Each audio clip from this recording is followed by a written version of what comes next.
मैं आज आपको एक ऐसा राज बताने जा रहा हूं, एक ऐसा राज जो अस्पताल आपको कभी नहीं बताएगा, डॉक्टर कहने की हिम्मत नहीं करेंगे, लेकिन ये हर दिन हो रहा है।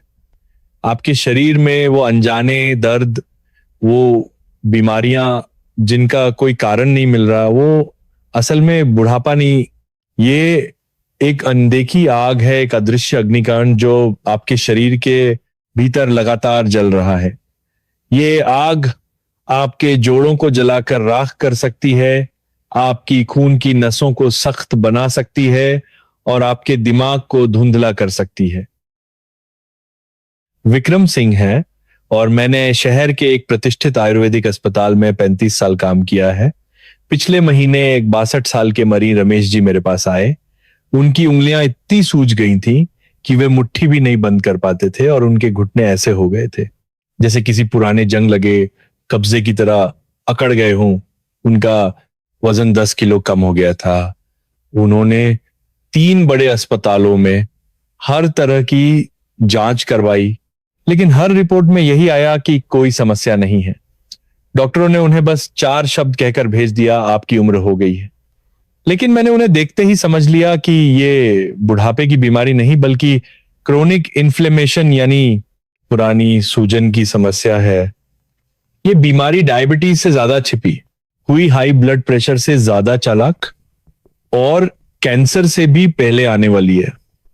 और सबसे डरावनी बात क्या है, भारत के 90% लोगों को यह समस्या है, लेकिन 99% लोग इसके बारे में जानते तक नहीं। ये आपके खून की नसों को जलाकर कठोर कर देगी, आपके जोड़ों को जलाकर गला देगी और आपके दिमाग को जलाकर भ्रमित कर देगी। अस्पताल की मशीनें इसे पकड़ नहीं पाती और एंटीबायोटिक्स इसका इलाज नहीं कर दी सकती। लेकिन आज मैं आपको 8 ऐसी चीजों के बारे में बताऊंगा जो इस आग को बुझा सकती हैं। ये कोई हेल्थ सप्लीमेंट नहीं है, न ही कोई महंगी दवाइयां। ये आपके घर के पास वाली सब्जी मंडी में ही मिलती है। मैंने बहुत से लोगों को सिर्फ इन चीजों को सही तरीके से खाकर व्हील चेयर से उठते और निराशा से भरी जिंदगी से बाहर निकलते देखा है। आपको जवाब बताने से पहले मैं आपसे एक सवाल पूछना चाहता हूं। पिछले 1-2 सालों में क्या आपने महसूस किया है कि आपके शरीर में कुछ गड़बड़ है? शांति से बैठकर सोचिए। सुबह जब अलार्म बजता है और आप उठना चाहते हैं तो क्या आपका शरीर ऐसा भारी लगता है जैसे उसमें शीशा भर दिया गया हो? क्या उंगलियों को मोड़कर मुट्ठी बनाने में भी जोर लगाना पड़ता है? क्या घुटने ऐसे लगते हैं जैसे उनमें जंग लग गया हो और आपको बिस्तर के किनारे बैठकर कुछ मिनट तक उन्हें हिलाना पड़ता है, तब जाकर आप जमीन पर पैर रखने की हिम्मत कर पाते हैं? या फिर आपने कोई भारी काम भी नहीं किया, बस बाजार से सब्जी ले आए या अपने पोते पोती को स्कूल से ले आए और घर आते ही आप बुरी तरह थक जाते हैं। ऐसी थकान जो एक रात की नींद से भी नहीं उतरती और आपके शरीर में हमेशा कहीं ना कहीं दर्द या खुजली होती रहती है। आज कंधे में दर्द है तो कल पीठ में। आप अस्पताल जाते हैं, एक्सरे करवाते हैं, खून की जांच करवाते हैं, लेकिन डॉक्टर भी कुछ साफ साफ नहीं बता पाते। शायद वो आपको कुछ दर्द की गोलियां देकर कह देते हैं कि उम्र बढ़ रही है। ये डीजेनरेटिव बदलाव है, बर्दाश्त कीजिए। दोस्तों, अगर मैंने जो बताया उनमें से एक भी बात आप पर लागू होती है तो कृपया सतर्क हो जाइए, क्योंकि ये शायद प्राकृतिक बुढ़ापा बिल्कुल नहीं है, बल्कि आपके शरीर के अंदर एक ऐसा अग्निकांड चल रहा है जिसे आप देख नहीं सकते। ये आग वैसी नहीं है जैसे कभी सब्जी काटते हुए आपकी उंगली कट जाए और घाव लाल हो जाए, सूज जाए और गर्म हो जाए। वो तो एक प्रत्यक्ष आग है जिसे आप देख सकते हैं और उसका इलाज कर सकते हैं। मैं जिस आग की बात कर रहा हूं वो एक गुप्त आग है। ये आपकी खून की नसों में चुपचाप जलती है, उनकी दीवारों को कठोर और भंगुर बना देती है। ये आपके जोड़ों में जलती है और कार्टिलेज, नरम हड्डी को धीरे धीरे जलाकर खत्म कर देती है। यह आपके दिमाग तक पहुंचकर वहां की तंत्रिका, कोशिकाओं, नर्व सेल्स को भी जलाकर मार देती है। मेडिकल साइंस ने इस भयानक गुप्त आग को एक नाम दिया है, क्रोनिक इन्फ्लेमेशन यानी पुरानी सूजन। बहुत से दोस्त सूजन का नाम सुनते ही सोचते हैं कि चलो केमिस्ट की दुकान से कोई एंटी इन्फ्लेमेटरी दवा ले आते हैं, जैसे एमोक्सिसिलिन या कोई और एंटीबायोटिक। रुकिए, ऐसा बिल्कुल मत करना। सच कहूं तो मैंने बहुत से लोगों को गलत एंटीबायोटिक्स खाकर अपनी हालत और बिगाड़ते देखा है। आप जो एंटीबायोटिक्स खाते हैं वे बैक्टीरिया को मारने के लिए होती हैं। इस तरह की पुरानी और बिना बैक्टीरिया वाली सूजन पर उनका कोई असर नहीं होता। उल्टे वे आपकी आंतों के अच्छे बैक्टीरिया को नष्ट करके सूजन को और भी गंभीर बना देती है। तो फिर क्या करें? क्या हम इस आग को अपने शरीर में यूं ही जलने दें और इंतजार करें कि ये किसी दिन डायबिटीज, दिल की बीमारी या कैंसर का रूप ले ले? बिल्कुल नहीं। प्रकृति ने हमें इस आग को बुझाने के लिए चमत्कारी हथियार पहले से ही दे रखे हैं। ये हथियार अस्पताल के ठंडे दवाखानों में या महंगे हेल्थ सप्लीमेंट्स की अलमारियों में नहीं है, वे हमारे घर के नीचे वाली सब्जी मंडी में है, हमारी अपनी रसोई में है। इन चीजों के बारे में बताने से पहले मुझे आपको यह समझाना होगा कि यह सूजन आखिर है क्या। दरअसल सूजन की प्रक्रिया शुरुआत में एक अच्छी चीज होती है। आप अपने शरीर को एक बहुत बड़े देश की तरह समझ सकते हैं। हर दिन अनगिनत दुश्मन जैसे बैक्टीरिया और वायरस इस देश पर हमला करना चाहते हैं, या कभी कभी देश की दीवार आपकी त्वचा टूट जाती है, जैसे सब्जी काटते समय उंगली का कट जाना। ऐसे में शरीर का रक्षा मंत्रालय यानी हमारा इम्यून सिस्टम तुरंत खतरे का अलार्म बजाता है। दुश्मन ने हमला कर दिया है, जल्दी सेना भेजो। इसके बाद सफेद रक्त कोशिकाओं व्हाइट ब्लड सेल्स की सेना तेजी से घटनास्थल पर पहुंचती है। वे घाव पर पहुंचकर बैक्टीरिया से लड़ना शुरू करते हैं और मृत कोशिकाओं को साफ करते हैं। इस लड़ाई के दौरान युद्ध के मैदान पर धुआं और शोर होना तो लाजमी है। यही हमारे शरीर में घाव के लाल होने के रूप में दिखता है, क्योंकि खून की नसें फैल जाती हैं ताकि सेना की गाड़ियां खून तेजी से आ सकें। सूजन इसलिए होती है क्योंकि ऊतकों का तरल जहरीले पदार्थों को पतला करने की कोशिश करता है। गर्माहट इसलिए महसूस होती है क्योंकि सैनिक लड़ते हुए ऊर्जा छोड़ते हैं, और दर्द एक अलार्म की तरह है जो आपको बताता है कि इस जगह को ज्यादा हिलाओ डुलाओ मत। जब लड़ाई खत्म हो जाती है, दुश्मन मारे जाते हैं और घाव भर जाता है, तो इम्यून सेना वापस लौट जाती है और शरीर में फिर से शांति हो जाती है। इसे एक्यूट इन्फ्लेमेशन कहते हैं। ये हमारी रक्षा करती है। इसके बिना एक छोटा सा जुकाम भी हमारी जान ले सकता था। लेकिन बुरी सूजन उन उपद्रवियों की तरह है जो लड़ाई खत्म होने के बाद भी जाने का नाम नहीं लेते। सोचिए, अगर ये सैनिक लड़ाई खत्म होने के बाद भी वापस न जाए तो या फिर कोई दुश्मन हो ही ना। लेकिन ये सैनिक इतने ज्यादा संवेदनशील हो जाएं कि उन्हें हर जगह दुश्मन ही नजर आने लगे और वे शहर में ही तोड़फोड़ और मारकाट शुरू कर दें। यही क्रॉनिक इन्फ्लेमेशन है। ऐसा होता क्यों है? इसका कारण हमारी जीवन शैली में छिपाने के लगे। पहला कारण है बहुत ज्यादा खराब खाना। आजकल के प्रोसेस्ड फूड, ज्यादा चीनी वाले पेय और ट्रांस फैट जैसी चीजें जब शरीर में जाती हैं तो हमारा इम्यून सिस्टम उन्हें पहचान नहीं पाता और उन्हें बाहरी हमलावर समझकर उन पे हमला कर देता है, और ये लड़ाई दशकों तक चलती रहती है। दूसरा कारण है बहुत ज्यादा तनाव। इन सालों में मैंने देखा है कि हम भारतीयों की जिंदगी की रफ्तार कितनी तेज हो गई है। पहले लोग सुबह 9 से शाम 5 बजे तक काम करते थे और सप्ताहांत में आराम करते थे। अब तो युवा पीढ़ी एक दिन को 2 दिन की तरह इस्तेमाल करना चाहती है। जब आप लंबे समय तक चिंता और अनिद्रा में रहते हैं तो आपका शरीर कोर्टिसोल नाम का एक हार्मोन छोड़ता है। ये हार्मोन इम्यून सिस्टम का संतुलन बिगाड़ देता है, जिससे वो पागलों की तरह व्यवहार करने लगता है। तीसरा कारण है पेट का ज्यादा बढ़ना।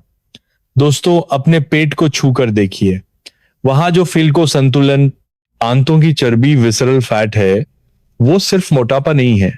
वो एक जहरीला कारखाना है जो लगातार सूजन पैदा करने वाले केमिकल छोड़ता रहता है, जैसे कोई ज्वालामुखी लगातार आग उगल रहा हो। मेरा एक मरीज था 45 साल का, जिसके पेट के चारों ओर चर्बी की एक मोटी परत थी।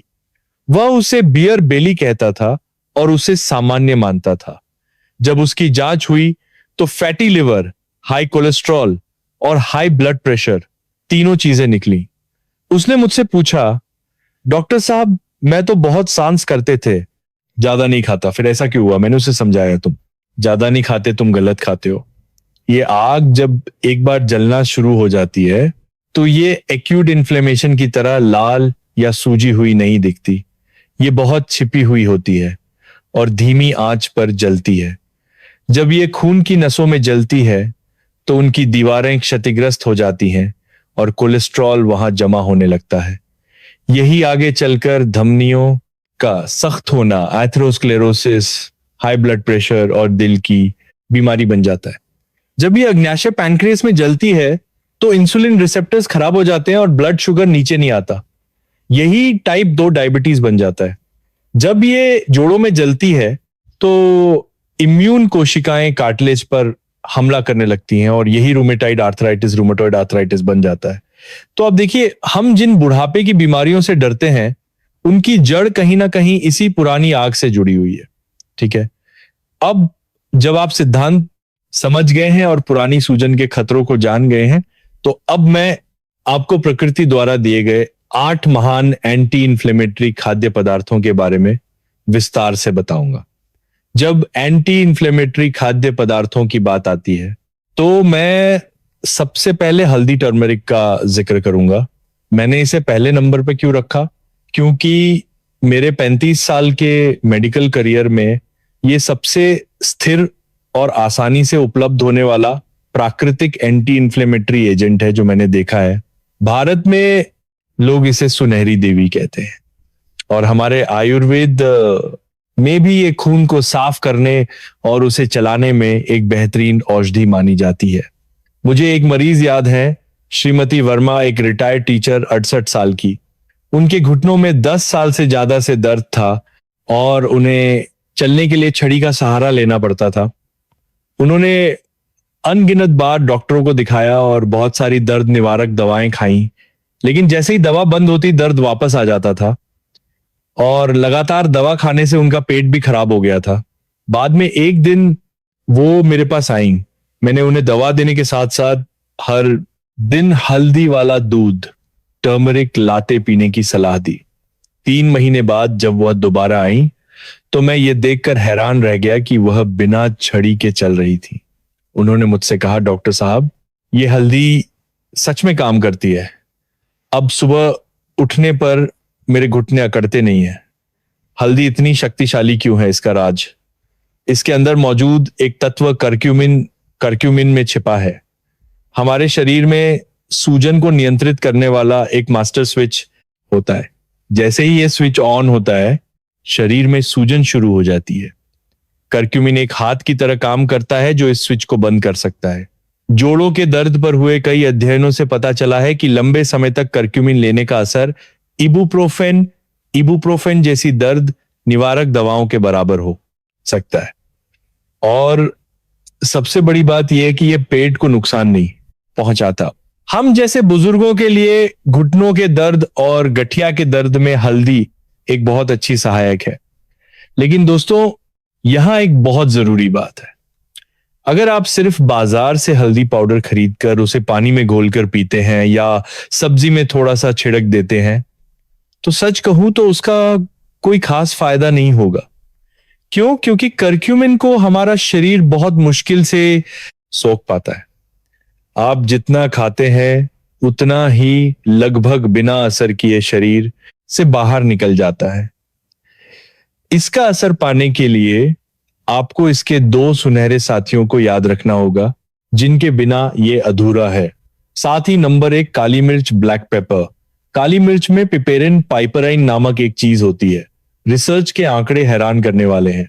अगर आप हल्दी में बस थोड़ी सी काली मिर्च मिला दें तो करक्यूमिन का अवशोषण तुरंत 2000% तक बढ़ जाता है। जी हां, 20 गुना। यह ऐसा है जैसे आपने करक्यूमिन को एक वीआईपी एक्सप्रेस पास दे दिया हो। साथ ही नंबर 2, वसा यानी तेल या घी फैट। करक्यूमिन वसा में घुलनशील है। यह सिर्फ तेल में घुलता है, पानी में नहीं। इसलिए आपको इसे किसी वसायुक्त चीज के साथ खाना होगा। मैं आपको एक विश्व प्रसिद्ध एंटी इन्फ्लेमेटरी पेय हल्दी वाला दूध या गोल्डन मिल्क बनाने का तरीका सिखाता हूं। एक छोटे बर्तन में 1 कप दूध गाय का, बादाम का या सोया दूध डालें। उसमें 1 छोटा चम्मच हल्दी पाउडर लगभग 3 से 5 ग्राम डालें। अब सबसे जरूरी कदम, उसमें 1 चुटकी ताजी पिसी हुई काली मिर्च का पाउडर डालें और 1 छोटा चम्मच नारियल का तेल या देसी घी डालें। इसे धीमी आंच पर गर्म करें। उबालने की जरूरत नहीं है। अच्छी तरह मिलाएं। अगर स्वाद थोड़ा अजीब लगे तो आप थोड़ा सा शहद मिला सकते हैं। हर रात 1 कप पिए। ये शरीर को गर्म रखेगा, नींद में मदद करेगा और सोते समय शरीर की सूजन को ठीक करेगा, जिससे जोड़ों का दर्द कम होगा। 1 महीने तक इसे अपनाएं और फिर देखें कि सुबह उठने पर आपकी उंगलियां अकड़ती हैं या नहीं। श्रीमती वर्मा ने हर रात 1 कप पीना जारी रखा और 3 महीने में उन्हें जबरदस्त फायदा हुआ। बेशक हल्दी 8 एंटी इन्फ्लेमेटरी खाद्य पदार्थों में से सिर्फ पहली है। अब मैं जिस दूसरी चीज के बारे में बताने जा रहा हूं, वो शायद हम भारतीयों के लिए सबसे परिचित चीजों में से एक है, ग्रीन टी।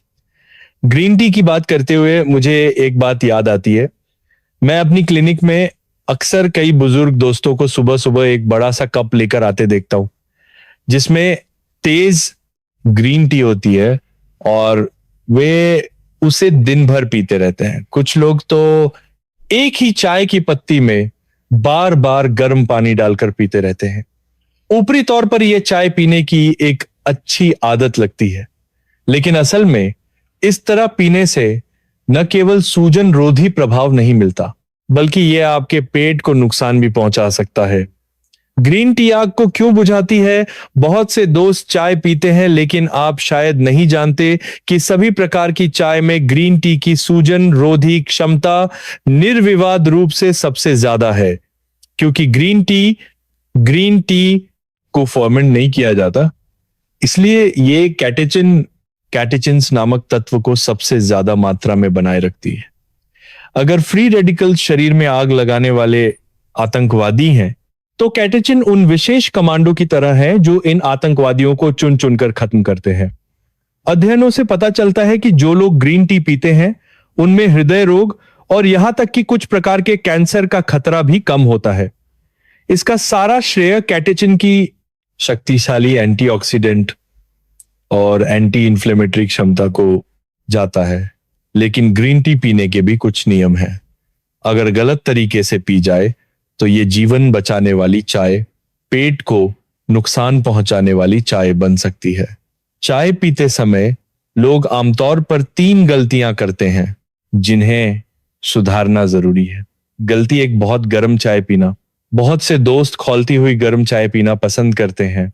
ऐसा बिल्कुल न करें। 65 डिग्री सेल्सियस से ज्यादा गर्म पानी आपके भोजन नली एसोफेगस की परत को जला सकता है और लंबे समय तक ऐसा करने से भोजन नली के कैंसर का खतरा बढ़ जाता है। साथ ही ज्यादा तापमान कैटेचिन को भी नष्ट कर देता है। सबसे अच्छा तापमान करेंगे भोजन नली एसोफेगस की परत के 7 डिग्री सेल्सियस का भी 80 डिग्री सेल्सियस के आसपास है। गलती 2, खाली पेट पीना। उम्र बढ़ने के साथ हमारे पेट की परत पतली हो जाती है। सुबह उठते ही खाली पेट 1 कप तेज ग्रीन टी पीने से टी ड्रंक होना आसान है, जिससे घबराहट, चक्कर और पेट में बेचैनी हो सकती है। कृपया इसे भोजन के 1 घंटे बाद पिए। गलती 3, सोने से पहले पीना। सूजन कम करना स्वास्थ्य के लिए है। अगर चाय पीने के चक्कर में आपकी नींद ही उड़ जाए तो यह फायदे की जगह नुकसान का सौदा होगा। ग्रीन टी में कैफीन होता है। शाम 4 बजे के बाद इसे पीने से बचें। अगर आपको चाय पीना बिल्कुल पसंद नहीं है तो क्या करें? कुछ दोस्त कहते हैं कि चाय पीने से उन्हें नींद नहीं आती या उन्हें इसका कड़वा स्वाद पसंद नहीं है। कोई बात नहीं, आप ग्रीन टी पाउडर को दही में मिलाकर खा सकते हैं या रोटी बनाते समय आटे में थोड़ा ग्रीन टी पाउडर मिला सकते हैं। हालांकि इसका असर सीधे चाय पीने से थोड़ा कम होगा, लेकिन फिर भी आप कैटेचिन का सेवन कर पाएंगे और ये उतना तेज भी नहीं लगेगा। हल्दी और ग्रीन टी के बाद अब तीसरी चीज, मांसाहारी भोजन में सूजन रोधी राजा है। बहुत से दोस्त मुझसे पूछते हैं, डॉक्टर साहब मुझे मछली खाना पसंद नहीं है, क्या ये चलेगा? मेरा जवाब है, अगर आप अपने दिल की रक्षा करना चाहते हैं, अपने दिमाग को तेज रखना चाहते हैं और अपनी खून की नसों को नरम बनाना चाहते हैं, तो आपको ये जरूर खाना चाहिए गहरी समुद्री मछली, फैटी फिश। गहरी समुद्री मछली आग क्यों बुझाती है? इसका मुख्य हीरो है ओमेगा 3 फैटी एसिड, जिसके बारे में आप सबने सुना होगा। हमारे शरीर में वसा मुख्य रूप से 2 समूहों में बटी होती है। एक समूह है ओमेगा 6, जो मुख्य रूप से सोयाबीन तेल, मक्के के तेल और रेड मीट में पाया जाता है। अगर यह समूह बहुत ज्यादा हो जाए तो यह आग में घी डालने का काम करता है और सूजन को बढ़ावा देता है। दूसरा समूह है ओमेगा 3, जो मुख्य रूप से गहरी समुद्री मछली में पाया जाता है। इसका काम आग बुझाना है। आजकल लोगों के खान पान में एक बड़ी समस्या है। खाना पकाने में बहुत ज्यादा तेल का इस्तेमाल, बहुत ज्यादा मांस खाना, जिससे ओमेगा 6 बहुत ज्यादा हो गया है। और मछली बहुत कम खाने से ओमेगा 3 की भारी कमी हो गई है। इससे शरीर की आग और भी तेज जलने लगती है। गहरी समुद्री मछली खाना इस असंतुलित तराजू को वापस संतुलन में लाने जैसा है। तो कौन सी मछली चुने और उसे कैसे पकाएं? बहुत से दोस्त कहते हैं कि सालमन जैसी मछलियां बहुत महंगी हैं, हम आम लोग उसे नहीं खरीद सकते। दोस्तों, घबराइए मत। सिर्फ सामन ही नहीं, कुछ सस्ती छोटी मछलियां भी हैं जिनका सूजन रोधी प्रभाव जरा भी कम नहीं है, बल्कि कभी कभी तो बेहतर भी होता है, जैसे कि बांगड़ा, मैकरेल, तारली, सार्डीन्स और रावस इंडियन सैल्मन। इन मछलियों में तेल भरपूर होता है, जो कि कीमती मछली का तेल, फिश ऑयल है। और क्योंकि ये आकार में छोटी होती हैं और कम समय तक जीवित रहती हैं, इसीलिए इनके शरीर में भारी धातुओं का जमाव भी बड़ी मछलियों की तुलना में कम होता है, जिससे ये खाने में ज्यादा सुरक्षित होती हैं। इसे कैसे पकाया जाए ताकि सूजन रोधी प्रभाव सबसे अच्छा मिले? इसे कभी भी तेल में तलें, फ्राई नहीं। मैंने बहुत से दोस्तों को अच्छी मछली खरीद कर लाने के बाद उसे बेसन में लपेटकर गर्म तेल की कड़ाही में कुरकुरा होने तक तलते देखा है। इस तरह तलने से मुझे बहुत दुख होता है। कीमती ओमेगा 3 उच्च तापमान पर नष्ट हो जाता है और उसकी जगह तलने में इस्तेमाल हुआ खराब तेल शरीर में चला जाता है। ये न केवल सूजन रोधी नहीं है, बल्कि यह जहर खाने जैसा है। सही तरीका है स्टीम करना, ओवन में बेक करना या मछली की करी बनाना। इससे मछली का तेल अधिकतम मात्रा में सुरक्षित रहता है। अगर आप मछली बिल्कुल नहीं खाते तो क्या करें? कुछ शाकाहारी दोस्त या जिन्हें सी फूड से एलर्जी है, वे ये विकल्प चुन सकते हैं। अलसी का तेल, फ्लैक्सीड ऑयल या चिया सीड्स का तेल खाएं। इसे सलाद पर डालकर खाएं, गर्म न करें। अखरोट, वॉलनट्स खाएं। हर दिन 2-3 अखरोट खाएं। इसका आकार दिमाग जैसा होता है और यह सच में दिमाग को पोषण देता है और सूजन कम करता है। चिया सीड्स को पानी में भिगोकर पिए। हालांकि पौधों से मिलने वाले ओमेगा 3 का रूपांतरण दर मछली के तेल जितना अच्छा नहीं होता, लेकिन कुछ न होने से कुछ होना बेहतर है। इसे जरूर शामिल करें। मछली के बारे में बात करने के बाद अब चौथी चीज, आकार में भले ही छोटी हो लेकिन इसके गुण बहुत बड़े हैं। अगर हल्दी सूजन से लड़ने वाली योद्धा है तो ब्लूबेरी एंटीऑक्सीडेंट्स की रानी है। दोस्तों, ब्लूबेरी को छोटा मत समझिए। पश्चिम में इसे सुपर फूड कहा जाता है। ब्लूबेरी आग क्यों बुझाती है? इसका गुप्त हथियार है एंथोसायनिन। ब्लूबेरी का रंग नीला बैंगनी क्यों होता है? क्योंकि यह एंथोसायनिन से भरपूर होती है। एंथोसायनिन प्रकृति के सबसे शक्तिशाली एंटीऑक्सीडेंट्स में से एक है। इसकी एक खासियत है जो दूसरे पोषक तत्वों में नहीं है। यह हमारे दिमाग के ब्लड ब्रेन बैरियर को पार करके सीधे हमारे मस्तिष्क में प्रवेश कर सकती है। बुजुर्गों को सबसे ज्यादा किस बात का डर होता है? डिमेंशिया, भूलने की बीमारी का, ब्रेन स्ट्रोक का और याददाश्त कमजोर होने का। ये सब असल में दिमाग की नसों में सूजन के लक्षण हैं। जब एंथोसायनिन दिमाग में जाता है तो ये दिमाग की एक बड़ी सफाई करता है और उन ऑक्सीडेटिव कचरे को हटाता है जो नसों को नुकसान पहुंचाते हैं। एक अध्ययन में कहा गया है कि जो बुजुर्ग नियमित रूप से ब्लूबेरी खाते हैं, उनके दिमाग की उम्र बढ़ने की गति काफी धीमी हो जाती है। ब्लूबेरी के अलावा सभी बैंगनी काले रंग के फल और सब्जियां जैसे जामुन, काले अंगूर, बैंगनी पत्ता गोभी और बैंगनी शकरकंद एंथोसायनिन से भरपूर होते हैं और उनका सूजन निरोधी प्रभाव भी बहुत अच्छा होता है। ब्लूबेरी उनमें से सर्वश्रेष्ठ है। तो इसे कैसे चुनें और कैसे खाएं, ताजा खाएं या सूखी, मैं आपको ताजा खाने की सलाह दूंगा। लेकिन अगर सर्दियों में ये बहुत महंगी हो या उपलब्ध ना हो तो मैं आपको एक राज बताता हूँ, फ्रोजन ब्लूबेरी खरीदें। अध्ययनों में पाया गया है कि ब्लूबेरी को जैसे ही तोड़ा जाता है उसके पोषक तत्व कम होने लगते हैं, जबकि फ्रोजन ब्लूबेरी को आमतौर पर तोड़ने के तुरंत बाद फ्रीज कर दिया जाता है। इसलिए उनमें एंथोसायनिन की मात्रा उन ताजी ब्लूबेरी से भी ज्यादा हो सकती है जो कई दिनों से दुकान के शेल्फ पर रखी हों, और फ्रोजन वाली सस्ती भी होती हैं। मेरा सुझाव है कि नाश्ते में एक मुट्ठी धुली हुई ब्लूबेरी अपने दलिया ओट्स में डालें या दही में मिलाएं। दही के प्रोबायोटिक्स और ब्लूबेरी के प्रीबायोटिक फाइबर आपकी आंतों के लिए भी दोहरा संरक्षण प्रदान करते हैं। यहां तक पहुंचने पर आप शायद सोच रहे होंगे, डॉक्टर साहब पश्चिमी लोग भी तो मांस खाते हैं फिर भी वे लंबा जीते हैं, और हम मांस खाते हैं तो बीमार पड़ जाते हैं। इसका संबंध एक बहुत महत्वपूर्ण अवधारणा से है, संतुलन। पश्चिमी लोग मांस ज्यादा खाते हैं लेकिन वे बहुत सारी सब्जियां, फल और मेवे भी खाते हैं, जबकि हम में से बहुत से लोग सिर्फ मांस खाते हैं, सब्जियां नहीं। आयुर्वेद में वात पित्त कफ के संतुलन की बात की गई है और ये वही सिद्धांत है। सिर्फ मांस खाना ठीक नहीं, सिर्फ शाकाहारी रहना भी ठीक नहीं, जरूरी है कि सही तालमेल हो। यहां तक हमने 4 एंटी इंफ्लेमेटरी खाद्य पदार्थों की बात कर ली है। अब 5वीं चीज शायद बहुत से लोगों को हैरान कर देगी। हम भारतीय खाना पकाने में लहसुन गार्लिक का इस्तेमाल खूब करते हैं, लेकिन मैं आपको बता दूं कि 90% लोग लहसुन को गलत तरीके से खाते हैं। लहसुन को धरती से उगने वाला पेनिसिलिन कहा जाता है। इसके अंदर एक बहुत तीखी गंध होती है जो सल्फर यौगिकों के कारण होती है, जिनमें सबसे मुख्य है एलिसिन एलिसिन। ये चीज बहुत शक्तिशाली है। प्राचीन काल में जब एंटीबायोटिक्स नहीं थी तो सैनिक घायल होने पर कीटाणु शोधन के लिए लहसुन का रस लगाते थे। अब अध्ययनों से पता चलता है कि एलिसिन न केवल बैक्टीरिया को मारता है बल्कि शरीर में सूजन पैदा करने वाले एंजाइमों को भी रोकता है, जिससे ब्लड प्रेशर कम होता है और खून की नसें नरम होती हैं।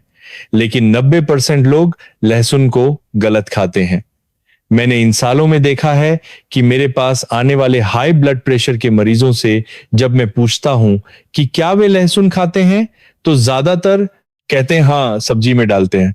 लेकिन असल में उनके खाने के तरीके से लगभग कोई फायदा नहीं होता। क्यों? बहुत से दोस्त सब्जी बनाते समय लहसुन की पूरी कली को तेल में तड़का लगाने के लिए डाल देते हैं या काटकर तुरंत कढ़ाई में डाल देते हैं। ये गलत है। एलिसिन साबुत लहसुन में मौजूद नहीं होता। यह तभी बनता है जब लहसुन की कोशिकाएं टूटती हैं, यानी जब लहसुन को कूटा या काटा जाता है और उसे 10 से 15 मिनट के लिए हवा में छोड़ दिया जाता है, तब जाकर एक एंजाइम एलिन को एलिसिन में बदलता है। इसलिए लहसुन खाने का रहस्य है, पहले उसे कूटें या बारीक काटें, फिर उसे 10 मिनट के लिए छोड़ दें और उसके बाद उसे पकाएं। हालांकि कच्चा खाने से सबसे ज्यादा फायदा होता है, लेकिन अगर आपको इसका तीखापन पसंद नहीं है तो पकाकर खाने से भी सूजन रोधी लाभ मिलते हैं। विशेष रूप से काला लहसुन, ब्लैक गार्लिक में एंटीऑक्सीडेंट क्षमता और भी ज्यादा होती है और उसका स्वाद भी नरम होता है। यहां एक बात ध्यान देने वाली है, कच्चा लहसुन सच में बहुत तीखा होता है। अगर आपका पेट खराब रहता है या आंखों की कोई समस्या है तो इसे कच्चा ना खाएं। आप कूटे हुए लहसुन को सब्जी पकने के बाद आखिर में डाल सकते हैं और बची हुई गर्मी से उसे हल्का सा पका सकते हैं। इससे तीखापन भी कम हो जाएगा और ज्यादातर सूजन रोधी गुण भी बने रहेंगे। लहसुन के बाद अब मैं जिस चीज के बारे में बताने जा रहा हूं वो शायद बहुत से लोगों की धारणा को बदल देगी। तेल। जी हां, आपने सही सुना। मैं एक तेल की सिफारिश करने जा रहा हूं, extra virgin olive oil. Extra virgin olive oil तेल एक ऐसी चीज है जिसे हम हर दिन खाते हैं। अगर आपकी रसोई में अभी सिर्फ सोयाबीन का तेल या सरसों का तेल है, तो मैं आपको सलाह दूंगा कि अपने परिवार के स्वास्थ्य के लिए आप बाजार जाकर एक्स्ट्रा वर्जिन ऑलिव ऑयल की एक बोतल जरूर खरीदें। भूमध्य सागरीय मेडिटेरेनियन देशों के लोग हर दिन मांस खाने के बावजूद लंबा क्यों जीते हैं? इसमें ऑलिव ऑयल का बहुत बड़ा योगदान है, क्योंकि एक्स्ट्रा वर्जिन ऑलिव ऑयल में एक बहुत ही खसास तत्व होता है जिसे ओलियोकैंथल कहते हैं। ये नाम थोड़ा मुश्किल है, आपको इसे याद रखने की जरूरत नहीं है, आपको बस इसका एहसास याद रखना है। अगर आप उच्च गुणवत्ता वाला एक्स्ट्रा वर्जिन ऑलिव ऑयल का एक घूंट पीते हैं, तो उसे निगलते समय आपके गले के पिछले हिस्से में एक तीखी चुभने वाली सनसनी महसूस होगी, यहां तक कि आपको खांसी भी आ सकती है। डरिए मत, ये अच्छे तेल की निशानी है। वैज्ञानिकों ने आश्चर्यजनक रूप से पाया कि इस चुभन की आणविक संरचना और कार्यप्रणाली लगभग इबुप्रोफेन जैसी एंटी इंफ्लेमेटरी दवा के समान है। इसका मतलब है कि हर दिन थोड़ा सा ऑलिव ऑयल खाना आपके शरीर को एक प्राकृतिक, बिना साइड इफेक्ट वाली, हल्की सूजन रोधी दवा देने जैसा है। यह पुरानी जोड़ों के दर्द और खून की नसों की सूजन को कम करने के लिए बहुत उपयोगी है। आपको हमेशा एक्स्ट्रा वर्जिन ही खरीदना चाहिए। बाजार से तेल खरीदते समय बोतल पर एक्स्ट्रा वर्जिन लिखा होना जरूरी है। अगर सिर्फ पर प्योर ऑलिव ऑयल या कुकिंग ऑलिव ऑयल लिखा है तो वो रिफाइंड होता है और उसके कीमती सूजन रोधी पॉलीफिनॉल्स हटा दिए गए होते हैं, जो उसे सोयाबीन तेल से ज्यादा अलग नहीं बनाता। क्या ऑलिव ऑयल में खाना पकाया जा सकता है? बहुत से दोस्तों को यह गलतफहमी है कि ऑलिव ऑयल का इस्तेमाल सिर्फ सलाद ड्रेसिंग के लिए किया जा सकता है। सच तो यह है कि अच्छी गुणवत्ता वाले ऑलिव ऑयल का स्मोक पॉइंट 190 से 200 डिग्री सेल्सियस के बीच होता है। हम घर पर जो सामान्य सब्जी बनाते हैं या मांस पकाते हैं, उसका तापमान पूरी तरह से इसकी सहनशीलता के भीतर होता है। जब तक आप इसे बहुत देर तक तेज आंच पर तलने के लिए इस्तेमाल नहीं कर रहे हैं, तब तक सामान्य खाना पकाने के लिए ऑलिव ऑयल पूरी तरह से उपयुक्त है। बेशक सबसे अच्छा तरीका इसे सलाद ड्रेसिंग के रूप में या पक्की हुई सब्जी के ऊपर डालकर खाना है। इससे पोषक तत्वों का नुकसान सबसे कम होता है। मैं खुद हर सुबह ऑलिव ऑयल के साथ एक वेजिटेबल सलाद खाता हूं और पिछले 5 सालों से मेरी मेडिकल रिपोर्ट में कोलेस्ट्रॉल का कॉलम हमेशा हरा रहा है। वसा की बात करते हुए बहुत से लोगों के मन में पहला सवाल आता है कि क्या इससे वजन बढ़ेगा? यहीं से हमारा 7वां एंटी इंफ्लेमेटरी खाद्य पदार्थ आता है, एवोकाडो और मेवे नट्स। वे दोनों अच्छे भाई हैं और स्वस्थ, वसा से भरपूर हैं। एवोकाडो फलों का मक्खन है और मेवे स्नैक्स की दुनिया के ब्रेन फूड हैं। वे आग क्यों बुझाते हैं? एवोकाडो खाने में भले ही चिकना लगे, लेकिन वह पूरी तरह से मोनोअनसैचुरेटेड फैटी एसिड है। इसमें विटामिन ई भरपूर मात्रा में होता है, जो कोशिका झिल्ली सेल मेम्ब्रेन का रक्षक है और कोशिकाओं को ऑक्सीडेटिव क्षति से बचाता है। एक अध्ययन में बर्गर खाने वाले लोगों को साथ में एवोकाडो खाने के लिए दिया गया और पाया गया कि एवोकाडो बर्गर से होने वाली सूजन की प्रतिक्रिया को कुछ हद तक बेअसर कर सकता है। मेवे जैसे बादाम और अखरोट में मैग्नीशियम, फाइबर और एंटीऑक्सीडेंट्स भरपूर मात्रा में होते हैं। जो लोग मेवे खाते हैं उनके शरीर में सूजन के मार्कर आमतौर पर कम होते हैं, लेकिन इन्हें ज्यादा खाने से बचें। ये दोनों चीजें अच्छी तो है, लेकिन इनमें कैलोरी बहुत ज्यादा होती है। एक दिन में आधा एवोकाडो काफी है। इसके गूदे को निकालकर मल्टीग्रेन ब्रेड पर लगाएं, उस पर थोड़ा नमक और काली मिर्च छिड़कें। ये मक्खन से 100 गुना ज्यादा स्वस्थ है। मेवे दिन में एक छोटी मुट्ठी भर ही खाएं, यानी जितने आपकी हथेली में आ जाए। कभी भी तले हुए, चीनी में लिपटे या नमकीन मेवे न खरीदें। उन पर लगी चीनी और नमक मेवों के फायदों को खत्म कर देते हैं। हमेशा सादे भुने हुए रोस्टेड मेवे ही खरीदें। यहां तक हमने 7 एंटी इंफ्लेमेटरी खाद्य पदार्थों की बात कर ली है। आखिरी और आठवीं चीज, सबसे करकर मेवे, आठवीं बुने हुए, सस्ती और सबसे आसानी से मिलने वाली एक गहरी हरी पत्तेदार सब्जियां, डार्क ग्रीन लीफी वेजिटेबल्स जैसे पालक, ब्रोकली, सरसों का साग और बथुआ। एक सिद्धांत याद रखें, रंग जितना गहरा पोषण उतना ही बेहतर। उन गहरी हरी पत्तियों में विटामिन के, विटामिन सी और भरपूर मात्रा में मैग्नीशियम छिपा होता है। मैग्नीशियम को रिलैक्सिंग मिनरल कहा जाता है। बहुत से बुजुर्गों को अक्सर पैरों में ऐंठन होती है, नींद अच्छी नहीं आती और मन चिड़चिड़ा रहता है। ये सब असल में मैग्नीशियम की कमी के कारण होता है।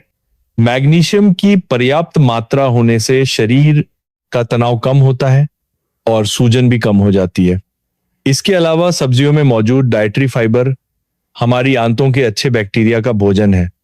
जब आंतों के अच्छे बैक्टीरिया भरपेट खाते हैं तो वे शॉर्ट चेन फैटी एसिड छोड़ते हैं, जो आंतों की परत की मरम्मत करने और पूरे शरीर की सूजन को कम करने के लिए एक बेहतरीन चीज है।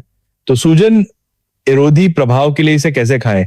आहार दिशा निर्देशों के अनुसार हर दिन आधा किलो सब्जियां खाने की सलाह दी जाती है। मेरा सुझाव है कि हर भोजन में हरी सब्जियां जरूर हो। नाश्ते में अगर आप पोहा या उपमा बना रहे हैं तो उसमें सब्जियां डालें। दोपहर के भोजन में एक कटोरी हरी सब्जी जरूर होनी चाहिए। रात में आप सब्जियों का सूप बना सकते हैं। ध्यान दें, पालक जैसी सब्जियों में ऑक्सलेट ज्यादा होता है, इसलिए खाने से पहले उन्हें एक बार गर्म पानी में डालकर निकाल ले ब्लांच। इससे ऑक्सलेट निकल जाता है और ये कैल्शियम के अवशोषण को प्रभावित नहीं करता और न ही पथरी का डर रहता है। इसके बाद जो बचता है वो सिर्फ सूजन रोधी पोषण है। हमारे बड़े बुजुर्ग कहते थे, हरी सब्जी और दाल रोटी रखे निरोगी काया। ये बात बिल्कुल सच है। 8 एंटी इंफ्लेमेटरी खाद्य पदार्थों के बारे में बताने के बाद कुछ दोस्त जरूर कहेंगे, अरे इतना सब याद नहीं रहता, क्या आप सीधे बता सकते हैं कि कल सुबह मुझे क्या खाना चाहिए? कोई बात नहीं, मैंने बुजुर्गों के लिए एक दिन का एंटी इंफ्लेमेटरी डाइट प्लान तैयार किया है। यह प्लान न केवल सूजन कम करता है बल्कि शुगर को नियंत्रित करता है और दिल की रक्षा करता है। आप इसे अपने स्वाद के अनुसार बदल सकते हैं। नाश्ता सफेद ब्रेड और अचार को अलविदा कहें और सूजन रोधी मोड शुरू करें। बहुत से बुजुर्गों का नाश्ता पराठा, सफेद ब्रेड और अचार होता है। सच कहूं तो ये सब कार्बोहाइड्रेट और नमक है। इसे खाने के बाद ब्लड शुगर तेजी से बढ़ता है और सूजन भी। आपको इसे बदलने की जरूरत है। नाश्ते में एक कटोरी दलिया ओट्स पकाएं। दलिया साबुत अनाज है और अपने आप में सूजन रोधी है। दलिया पकने के बाद उस पर एक मुट्ठी ब्लूबेरी या कुछ किशमिश और 2-3 टूटे हुए अखरोट डालें। प्रोटीन के लिए एक उबला हुआ अंडा खाएं। पेय के रूप में अगर आप कुछ गर्म पीना चाहते हैं तो 1 कप हल्दी वाला दूध पिए या 1 कप गर्म सोया दूध लें। इस नाश्ते से आपको प्रोटीन, अच्छी वसा, एंटीऑक्सीडेंट और फाइबर सब कुछ मिलेगा। इसे खाने के बाद आप शरीर में हल्कापन और दिमाग में ताजगी महसूस करेंगे। दोपहर का भोजन रंगीन थाली, पेट भरकर और अच्छे से खाएं। दोपहर का भोजन पौष्टिक और रंगीन होना चाहिए। मुख्य भोजन में सफेद चावल की जगह मिक्स ग्रेन रोटी या ब्राउन राइस खाएं। मांसाहारी है तो स्टीम्ड या ग्रिल्ड मछली खाएं जो ओमेगा 3 से भरपूर हो। अगर मछली नहीं खाते तो पनीर की सब्जी या दाल खाएं। सब्जी में एक बड़ी कटोरी लहसुन वाली ब्रोकली या कोई भी हरी सब्जी खाएं। याद रखें, लहसुन को कूटकर थोड़ी देर रखने के बाद इस्तेमाल करें। सलाद में आधा कटा हुआ एवोकाडो बैंगनी पत्ता गोभी के साथ मिलाएं और उस पर 1 चम्मच एक्स्ट्रा वर्जिन ऑलिव ऑयल और थोड़ा सा सिरका डालें। रात का भोजन पेट को आराम दे, शरीर की मरम्मत करें। रात का खाना हल्का और आसानी से पचने वाला होना चाहिए। मैं आपको एक मिक्स वेजिटेबल सूप बनाने की सलाह देता हूं। एक बर्तन में थोड़ा तेल गरम करके प्याज और टमाटर भूनें, फिर पानी और कटी हुई सब्जियां जैसे लौकी, गाजर, मशरूम, पालक डालकर पकाएं। पकने के बाद उसमें थोड़ा हल्दी पाउडर, काली मिर्च और 1 चम्मच घी डालें। इसके साथ एक छोटा टुकड़ा शकरकंद या आधा भुट्टा खाएं। यह सूप पीने के बाद आपका शरीर गर्म रहेगा, पेट पर कोई बोझ नहीं पड़ेगा और शरीर रात में अपनी मरम्मत के काम पर ध्यान केंद्रित कर पाएगा। स्नैक्स दोपहर में या टीवी देखते समय अगर कुछ खाने का मन करे तो बिस्कुट या नमकीन न खाएं। ये सूजन को और बढ़ाते हैं। एक सेब, मुट्ठी भर सादे बादाम या एक छोटा टुकड़ा डार्क चॉकलेट 70% से ज्यादा कोको वाला खाएं। डार्क चॉकलेट में मौजूद फ्लेवोनॉइड्स भी सूजन रोधी होते हैं और मूड को भी अच्छा करते हैं। दोस्तों, सूजन से लड़ना एक चौतरफा युद्ध है। सिर्फ खाने से 70% समस्या हल हो सकती है, बाकी 30% आपको अपनी जीवन शैली की आदतों से पूरा करना होगा। यहाँ 3 मुफ्त की आग बुझाने वाली चीजें हैं, कृपया इन्हें जरूर याद रखें। नींद सबसे अच्छी सूजन रोधी दवा है। क्या आपने कभी अनुभव किया है कि एक रात जागने के बाद अगले दिन मुंह में छाले हो जाते हैं या मसूड़ों में सूजन आ जाती है? यही एक्यूट इन्फ्लेमेशन है। सोते समय शरीर कचरा साफ करता है, क्षतिग्रस्त कोशिकाओं की मरम्मत करता है और युद्ध को शांत करता है। बुजुर्गों की नींद कम होती है, लेकिन उसकी गुणवत्ता अच्छी होनी चाहिए। मेरा सुझाव है कि रात 10-30 बजे बिस्तर पर जाने की तैयारी करें और 11 बजे तक सो जाएं। सोने से पहले मोबाइल ना देखें।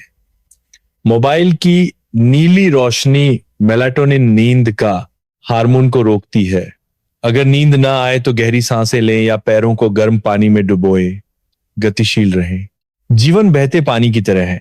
बहुत से दोस्त घुटनों के दर्द के डर से हिलना डुलना बंद कर देते हैं, लेकिन सच तो यह है कि आप जितना कम हिलेंगे, जोड़ों का तरल उतना ही सूखेगा। मध्यम व्यायाम रक्त संचार को बढ़ावा देता है और जोड़ों में जमा हुए सूजन पैदा करने वाले तत्वों को बाहर निकालता है। मैं आपको चलने, वॉकिंग की सलाह देता हूं। ये सबसे अच्छा व्यायाम है। हर दिन 30 से 40 मिनट तेज चलें। योग और प्राणायाम जैसी हमारी प्राचीन पद्धतियां श्वास को नियंत्रित करने पर जोर देती हैं और इम्यून सिस्टम को संतुलित करने में चमत्कारी प्रभाव डालती हैं। ध्यान दें, पहाड़ पर चढ़ने या सीढ़ियां चढ़ने से बचें, ये घुटनों को नुकसान पहुंचाता।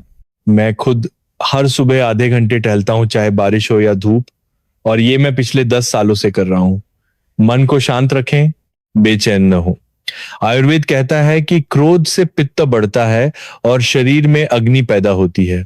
ये आग वास्तव में सूजन ही है। जब आप गुस्सा, चिंता या बेचैनी महसूस करते हैं तो आपके शरीर में तनाव हार्मोन कोर्टिसोल का स्तर बढ़ जाता है, जो तुरंत पूरे शरीर में एक सूजन का तूफान खड़ा कर देता है। इसलिए मन को शांत रखें, बच्चों की ज्यादा चिंता न करें, पुराने दोस्तों से मिलें, बागवानी करें, कोई पालतू जानवर रखें। जब आपका मन खुश रहेगा तभी शरीर की रक्षा प्रणाली ठीक से काम करेगी। हंसने से न केवल उम्र बढ़ती है, बल्कि सूजन भी कम होती है। ठीक है दोस्तों, आज मैंने बहुत देर तक बात की। जो लोग अंत तक इसे देख रहे हैं वे वास्तव में अपने स्वास्थ्य के प्रति जिम्मेदार हैं। खत्म करने से पहले मैं आपको एक कहानी सुनाना चाहता हूं जो मेरे दिल पर बहुत गहरी छाप पर छोड़ गई। पिछले साल सर्दियों में एक बुजुर्ग मरीज आई। श्रीमती शर्मा 73 साल की, रिटायर होने से पहले एक स्कूल टीचर थी। जब वो पहली बार आई तो उनकी बेटी उन्हें व्हीलचेयर पर लेकर आई थी। उन्हें 20 साल से रूमेटाइड आर्थराइटिस था। उनकी उंगलियों के जोड़ बुरी तरह से मुड़ गए थे और 10 में से सिर्फ 2-3 उंगलियां ही हिल पाती थी। चलना भी मुश्किल था, लेकिन मुझे सबसे ज्यादा तकलीफ उनके शरीर को देखकर नहीं बल्कि उनकी आंखों को देखकर हुई। उन आंखों में मैंने वो भाव कई बार देखा था, निराशा, हार मान लेना, ये महसूस करना कि वे अब एक बोझ बन चुकी हैं। उनकी बेटी ने मुझसे कहा, डॉक्टर साहब, मां कहती हैं कि वो अब इलाज नहीं कराना चाहती, जीना भी एक सजा है। ये सुनकर मेरा दिल बैठ गया।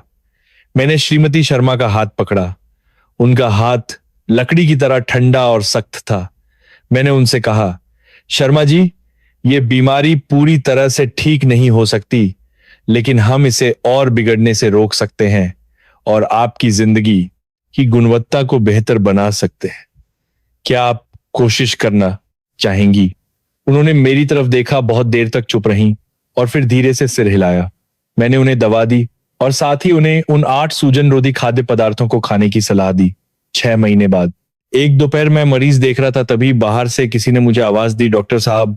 मैंने सिर उठाकर देखा तो एक बुजुर्ग महिला मुस्कुराते हुए दरवाजे पर खड़ी थी और उनके हाथ में संतरे का एक थैला था।